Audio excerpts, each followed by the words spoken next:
tutorial, we're going to be exploring financial tools, some of the ways that we can help ourselves when creating a business or a new enterprise. Before we do that, we need to have a better understanding of some of the costs associated with running businesses and especially starting them up. So why is it important to think about the costs associated with running a business before we do so? Well, there are a few reasons really, but it's something that definitely needs to be considered before you even start up a business. You need to consider the affordability and therefore the viability of the business.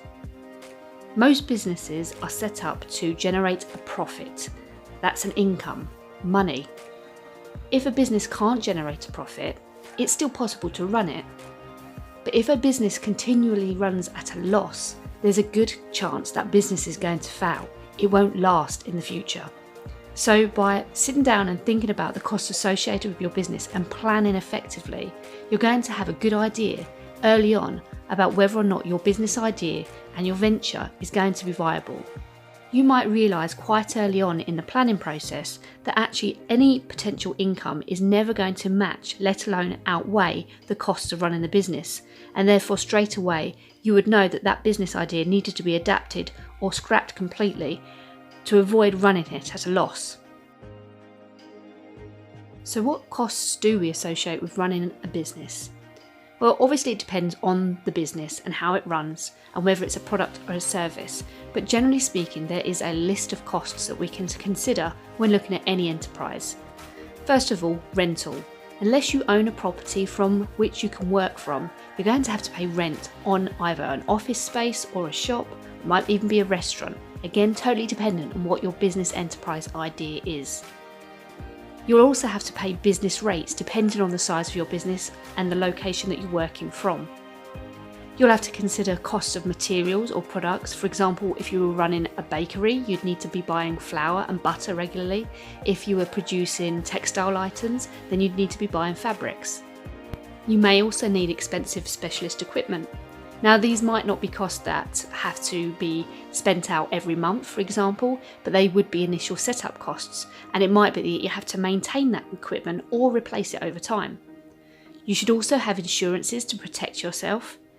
Labour and staffing is also another cost. Are you paying somebody else to help you, for example? You might have to purchase stock that you're selling. And you may also need to consider advertising and marketing as a way of establishing your business and ensuring that people and customers know about you. This is all additional costs. And then finally, there's something called utilities. You might better know these as the bills. Now, utilities in business, generally speaking, include the following. These are water rates, gas and electric bills, phone bills, and internet. All of these have associated costs. You might already be familiar with all of these as household bills, but the same applies when running a business, especially running a business separate from your home. So for example, running a shop. And they're all costs that need to be factored in and considered when you're trying to establish whether or not your business idea is viable. Now, these costs can vary, and there are different factors that can have an impact on what these costs actually are.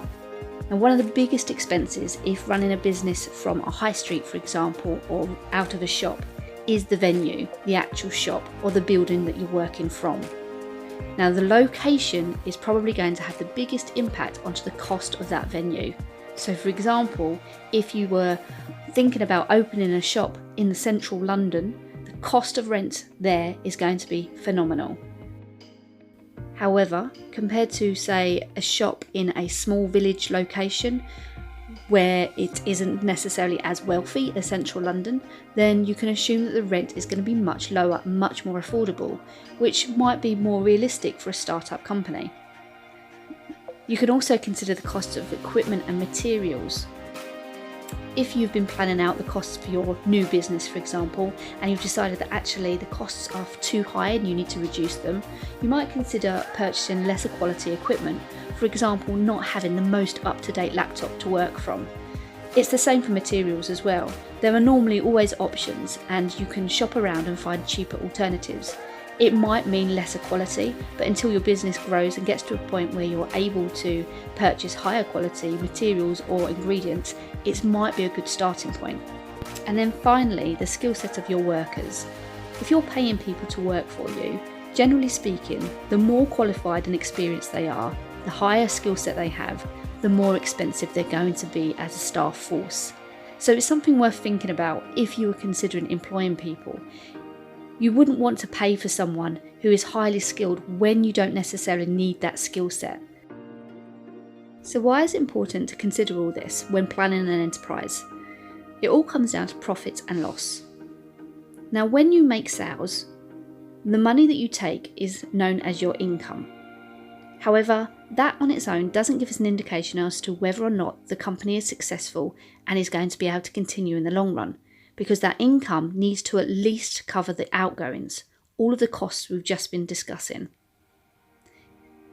It's only once you have taken away the outgoings from your income that you have an idea as to how the business is running. If that final figure is in a positive, then it is considered a profit. If it's a negative, which means that the costs haven't been covered by what's coming in, it's considered a loss. The idea is that a business should run at a profit eventually. A business can't continue to run at a loss year on, because obviously that's a debt accumulating and the business isn't successful. This is why a lot of businesses fail in the first couple of years, because they can't cover the costs, especially when they've just started up. Now, as I've just said, starting a new business can be really expensive. There's lots of initial costs associated with this. There'll be ongoing costs that will happen month in, month out as the business runs. But when you're starting and establishing as a brand new business, there'll be things that you need to purchase outright to begin with to help you get started. And that's why it can be so expensive to get started. There are some financial tools we can use though to help us on our way. There are different ways of financing a new business or enterprise, and there's no one size that fits all. There's no right or wrong, and there's positives and negatives for each of them. So we're going to explore some of them now.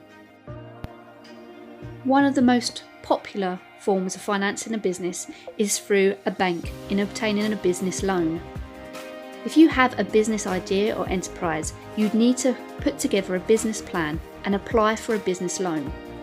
Now, the positives of this is that if you're successful in getting that loan, you can receive a lump sum of money up front to enable you to get started straight away. This is normally paid back in manageable monthly instalments, and the bank generally doesn't have a say over how you then run your business. You're free to run it as you like. The negatives to this is that the bank might decide that your business plan isn't sufficient and that they feel that your enterprise idea is too risky, so they may reject your application. If they accept it, in the long run, because you're paying interest on the amount they have lent you, you end up paying back much more than you borrowed in the first place. And if the business fails, depending on the terms of your business loan, if your business fails, you might have to carry on making the payments even afterwards.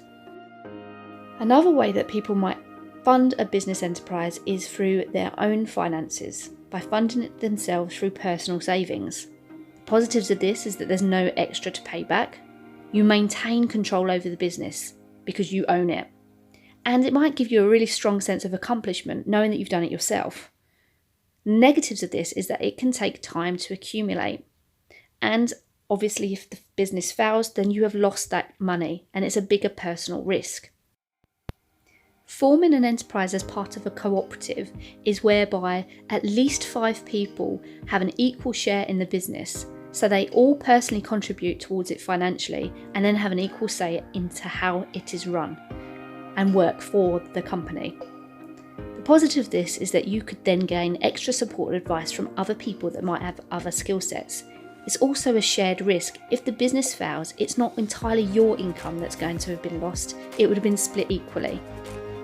The negatives of this is that everybody has an equal say in the business, and so if you have conflicting ideas, that can be difficult and you might have to negotiate.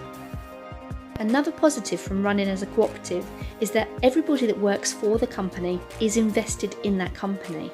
Therefore, they want to see it succeed. And generally speaking, the employees, because they are part of a cooperative, are really productive and put all of their potential into their business. Again, because they will benefit and profit from the company as it succeeds. And finally, a fairly new concept is that of crowdfunding. This is generally something that's run online, whereby a new enterprise is advertised online and the entrepreneur behind it asks for funding from general members of the public.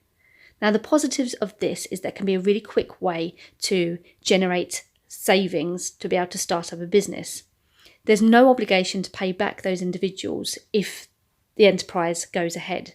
So rather than the money being loaned, it's granted and given.